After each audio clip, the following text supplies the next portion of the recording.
Hey, I'm Sadie Singh. And I'm Noah Schnapp. I'm Caleb McLaughlin. And I'm Gaten Matarazzo. I'm Finn Wolfhard from the show Stranger Things. Everybody is excited for season 3. Us included. But in case you haven't seen seasons 1 and 2, or you just need a quick refresher, we're here to catch you up and get you nice and ready for the new episodes. Here we go.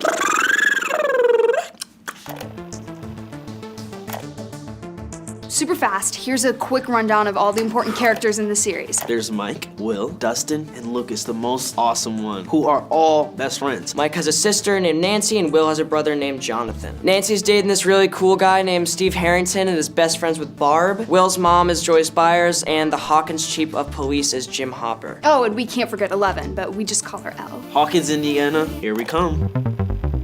So season 1 opens in Hawkins, where we see a big, scary laboratory. Something is clearly going wrong because alarms are going off and lab coat guys are panicking. But we'll get back to that, because right now our boys, Mike, Will, Lucas, and Dustin, are playing a game of Dungeons and Dragons in Mike's basement. The Demogorgon! We're in deep shit. Nerds. So anyways, After the game, they all go their separate ways, and while biking home, Will gets attacked by this scary monster that we can't see. Spooky. Everyone starts freaking out about Will missing, but as the search goes on, we meet Elle, a girl with a shaved head and a hospital gown, who doesn't seem to speak and has some scary Men in Black types after her. You must be Benny Hammond. Afraid I am. Who should she end up running into and making friends with? That's right, the boys. Except for Will, of course. Yeah, he was busy at the time. Will! Anyway, while Will's mom, Joyce, and Hopper are looking for Will, Nancy and Barb go to a pool party at Steve's house, and while Steve and Nancy are kissing upstairs, the Demogorgon attacks Barb and brings her to the Upside Down. the Upside Down is a mirror world of our own, except everything is awful and creepy and ruled over by hideous monsters of unspeakable terror. But again, 11 can communicate between our world and the Upside Down, so that's pretty neat. Now, at this point, Will has figured out how to communicate with his mom from the Upside Down using various Christmas lights, which he can flick on and off. This leads to Joyce covering the whole house in tons of Christmas lights and figuring out a system of interdimensional communication all her own. Which makes her look like an absolute crazy person. She's not. I don't care if anyone believes me. Also, we get some gnarly flashbacks that show us Elle was used in these terrible experiments where she's sent into the black void at the lab near Hawkins. Eventually, state troopers find what appears to be Will's body in the water of a local reservoir. As you'd imagine, everyone's pretty shocked and upset. But Hopper, bless him, is suspicious Okay.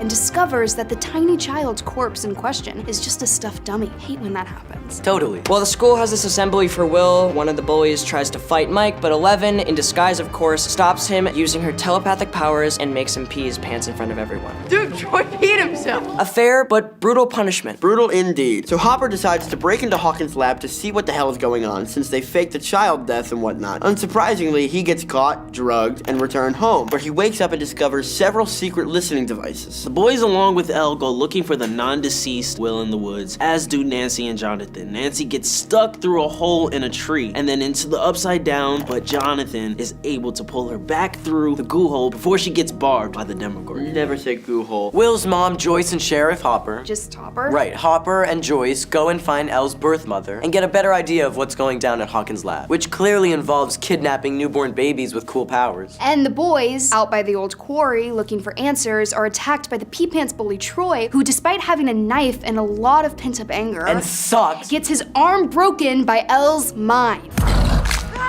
Oh, and Elle also makes Mike fly. Or maybe we just say hover. I can say that that is awesome and very rad. The squad from Hawkins' lab knows about Elle hiding out with the boys at Mike's house. The bad men, as they are called, set out to kidnap her back. Luckily, her superpower mind is able to flip the vans over, which rules very hard.